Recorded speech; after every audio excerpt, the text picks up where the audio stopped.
In this video, I'll show you how to create a PayPal.me link. First, sign in to your PayPal account and go to your account dashboard. If your account is eligible, open the PayPal.me section from the menu or search for PayPal.me in your account settings to begin the setup process. Next, click Create your PayPal.me profile if this is your first time using the feature.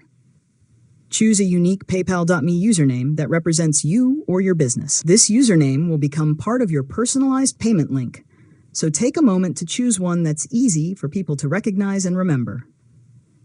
After that, review your PayPal.me profile information and confirm your selection. Once your username is available, complete the setup by accepting the terms and creating your PayPal.me page.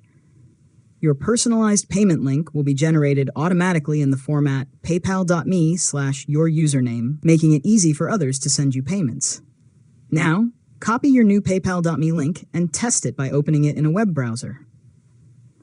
Verify that it loads correctly and displays your PayPal profile. If you want to request a specific payment amount, you can include the amount when sharing the link, allowing customers or friends to go directly to the payment page with the amount already filled in. Finally, share your PayPal.me link through email, text messages, social media, invoices, or your website. You can continue using the same link for future payments and return to your PayPal account whenever you need to review your payment activity or update your profile information. And that's it. You've successfully learned how to create a PayPal.me link. If you found this tutorial helpful, make sure to subscribe to LearnModelab for more tutorials.